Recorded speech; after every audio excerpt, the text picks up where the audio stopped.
땡아!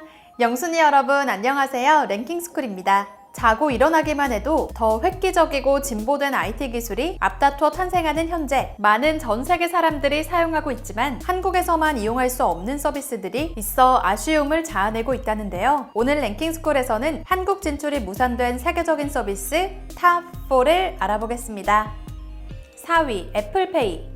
아이폰 사용자라면 대중교통을 이용할 때나 매장에서 계산할 때 신용카드가 아닌 스마트폰으로 대신 결제하는 삼성페이를 사용하는 삼성 스마트폰 유저들을 한 번쯤 부러워해 본 적 있으시죠? 왜 아이폰은 스마트폰 기기 결제가 아직도 불가능한 건지 의문을 품는 분들이 많지만 사실 모바일 결제 서비스를 최초로 개시한 기업은 애플입니다. 2014년 애플에서 첫 선을 보인 애플페이는 세계 주요 신용카드사들과 제휴를 맺고 현재 다른 나라에서는 활발하게 이용되고 있다는데요. 그러나 왜 한국에서는 아직까지도 서비스 도입이 깜깜무소식인 걸까요? 그간 한국 시장 진출의 기회를 여러 번 타진했음에도 불구하고 지난 2월 사실상 애플페이의 국내 상륙은 무산됐습니다. 애플과 국내 카드 업계 간 협상이 불발됐기 때문인데요. 쟁점의 주요 원인은 수수료입니다. 애플이 최근 국내 카드 업계에 결제액의 1%를 차지하는 무카드 거래 수수료를 요구했고, 카드사들은 수수료 없는 타 기업들과 형평성이 어긋난다는 점에서 입장차를 보였는데요. 걸림돌은 또 있습니다. 결제 시 마그네틱 전송 방식을 사용하는 삼성페이와 달리 별도의 근접 무선 통신 방식을 고수하는 애플 측에서 국내 진출 조건으로 카드사의 NFC 단말기 보급을 요구했다고 합니다. 물론 국내 스마트폰 시장에서 약 25%의 비율을 차지하는 아이폰 사용자를 고려해 수수료를 감안해서라도 제휴를 원하는 카드사가 있을 수도 있겠지만, 단말기 개당 가격이 15만 원 이상을 호가하는 NFC 결제를 흔쾌히 반길 국내 카드사는 쉽게 찾기 어려울 것 같네요. 3위 에어비앤비.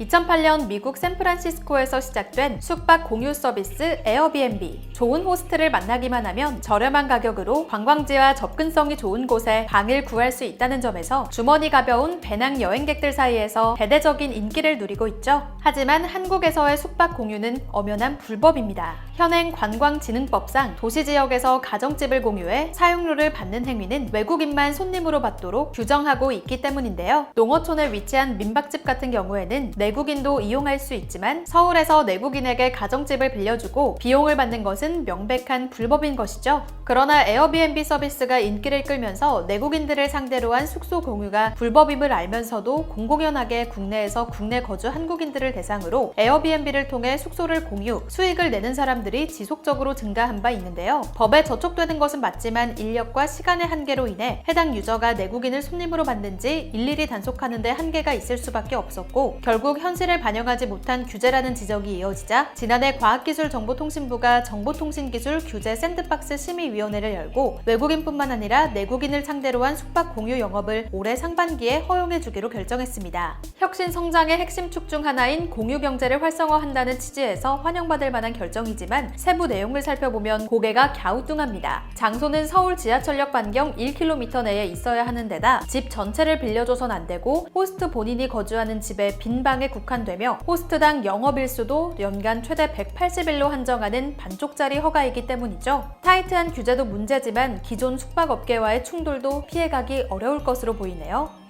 2위 우버 카풀.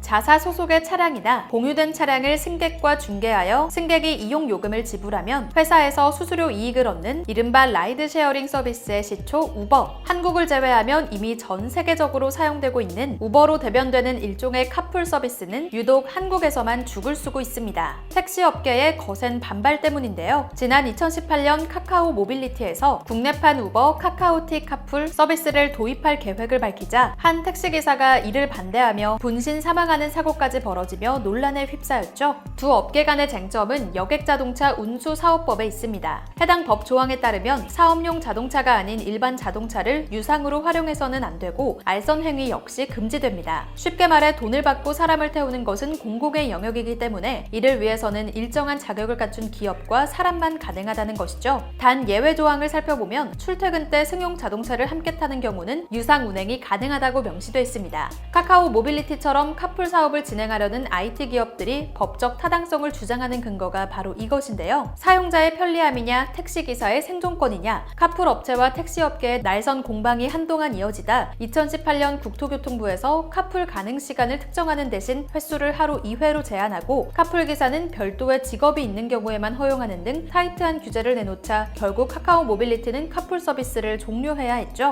한편 위법 콜택시라며 택시 업계와 검찰로부터 기소당한 렌터카 서비스 타다의 경우 지난 2월 1심에서 무죄 판결을 받았지만 3월 국회 법사위에서 현행 타다의 운행 방식을 금지하고 새로운 플랫폼 사업을 신설하는 내용의 여객자동차 운수사업법 개정안이 통과되면서 2018년 타다의 등장 이후 계속됐던 택시 업계와의 갈등 그리고 편법 논란 등이 상당 부분 해소될 것으로 보입니다. 1위 구글 지도. 낯선 타국에서도 이 어플 하나면 골목 곳곳을 걱정 없이 누빌 수 있어 해외 여행객들이라면 반드시 다운받아야 하는 필수 어플로 꼽히는 구글 맵스. 국내에도 카카오맵이나 네이버 지도 등 지도 어플이 없는 건 아니지만 구글 지도만의 정확성과 높은 완성도를 따라가기엔 역부족입니다. 많은 분들의 염원과 달리 현재까지도 구글 지도는 국내에 서비스를 개시하지 않았는데요. 사실 구글 측에서는 2007년부터 꾸준히 우리 정부 측에 5000대 1 축척의 국내 지도 데이터를 보내달라며 국외 반출 신청서를 제출한 바 있습니다. 그러나 국내법상 대한민국의 지도 정보는 축척 25,000대 1 이하가 아닐 시 국외로 반출할 수 없는데요. 북한과 경계선 하나로 나뉘어 있는 분단 국가로 지도 정보와 함께 국내 주요 군사시설이 외부로 노출될 경우 국가 안보에 악영향을 끼칠 수 있는 가능성을 배제할 수 없기 때문이죠. 더욱이 그동안 구글이 대한민국 정부에 낸 법인세는 0원으로 국내에 고정된 사업장이 없어 세법상 법인세도 제대로 내지 않는 상황에서 국가의 중요한 지도 데이터를 순순히 넘겨줄 수도 없는 노릇입니다. 물론 미국 애플이나 중국 바이두처럼 구글이 국내에 서버를 설치하면 까다로운 지도 해외 반출 요청 없이도 한국 지도 정보를 이용할 수 있을 테지만 세금 회피 목적인지 데이터를 클라우드에 분산 저장하길 원하는 구글과의 의견차는 한동안 계속될 것으로 보였죠. 그러나 최근 예상과 달리 반가운 소식이 들려왔는데요. 아직 공식적인 발표는 없지만 지난 2월 19일 구글 클라우드 플랫폼의 서울 리전이 개설되며 수도권 전철 1호선과 인천 도시철도 2호선이 구글 지도상에 표시된 것으로 보아 구글이 한국 지도 서비스를 준비 중인 것으로 기대를 모으고 있습니다. 변화하는 세계 흐름에 발맞춰 국내 IT 시장 서비스 역시 변화할 필요는 있지만 그 과정에서 잡음이 발생하는 것은 불가피해 보입니다. 빠르고 편리한 것도 좋지만 기존 시장 생태계를 교란시킬 수 있기 때문에 신중하게 도입해야 할 것 같네요. 지금까지 랭킹스쿨이었습니다. 감사합니다.